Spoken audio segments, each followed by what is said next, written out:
বিভিন্ন দাবিকে সামনে রেখে বুধবার বার্নপুরের টানেল গেটে বিক্ষোভ প্রদর্শন করল বিএমএস। শ্রমিকদের স্বার্থ রক্ষায় সংগঠনের পক্ষ থেকে এই আন্দোলন কর্মসূচি গ্রহণ করা হয়। বিএমএসের রাজ্য কমিটির সদস্য তথা বার্নপুর ইস্পাত কর্মচারী সংঘের সাধারণ সম্পাদক সঞ্জিত বন্দ্যোপাধ্যায় জানান, আইএসসিও কর্তৃপক্ষ যেভাবে ঠিকাদারি শ্রমিকদের কাজ থেকে বাইরে করে দিচ্ছে, তারই প্রতিবাদে এই বিক্ষোভ। তিনি দাবি করেন, কেন্দ্র সরকারের ঘোষিত ওয়েজ কোড ও সামাজিক সুরক্ষা প্রকল্পের সুবিধা দ্রুত শ্রমিকদের দিতে হবে।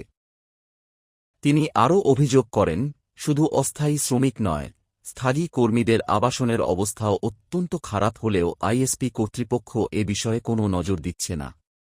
পাশাপাশি শ্রমিকদের ইএসআই পরিষেবা পাওয়ার ক্ষেত্রেও নানা সমস্যার সম্মুখীন হতে হচ্ছে বলে অভিযোগ তোলেন তিনি।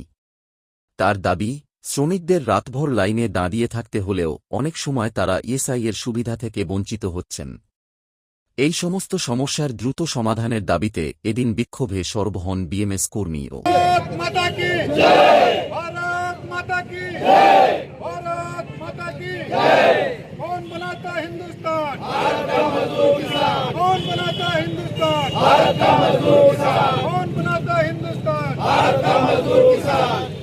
নমস্কার। আজকে আমাদের এডুকেশন যেভাবে ম্যানেজমেন্ট অঘোষিতভাবে কন্ট্রাক্টর ওয়ার্কারদের বসাচ্ছে, এইটার বিরোধিতায়, যেমন আপনারা জানেন 40% ইয়ে করেছিল, 40% ইয়ে করার জন্য কন্ট্রাক্টর ওয়ার্কার বসানোর জন্য নোটিশ করেছে। আমাদের এখানকার আইএসপিতে টোটালি ম্যান পাওয়ার কম আছে, তারপরে যদি বসায় তো আমাদের যাবে কোথায়? এবং কন্ট্রাক্টর ওয়ার্কাররা দীর্ঘদিন ধরে কাজ করছে, তারা এখান থেকে কোথায় যাবে এর জন্যে?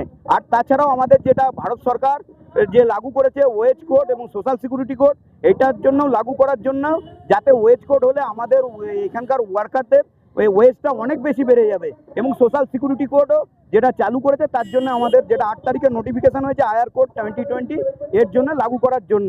এর সাথে সাথে লোকাল ম্যানেজমেন্ট, আমাদের যেমন পার্মানেন্ট ওয়ার্কারদের টাউনশিপের অবস্থা খারাপ, হসপিটালের অবস্থা খারাপ, এখানে কোনো ব্যবস্থা নেই, অপব্যবস্থা। শুধু কাজ করাচ্ছে, প্রোডাকশন করাচ্ছে, আর কিছু নয়। শুধু আমাদের নয়, কন্ট্রাক্টর ওয়ার্কার এবং পার্মানেন্ট ওয়ার্কার দুই ইয়েকে শোষণ করে যাচ্ছে, একদম রক্ত মাংস পিষে খাচ্ছে। এটা হচ্ছে ম্যানেজমেন্ট। এর বিরুদ্ধে আমরা আন্দোলন করলাম। এই অবস্থায় যদি কিছু না হয়, এর থেকেও আমরা ভারতীয় মজদুর সংঘ আরো বড় আন্দোলন করবে।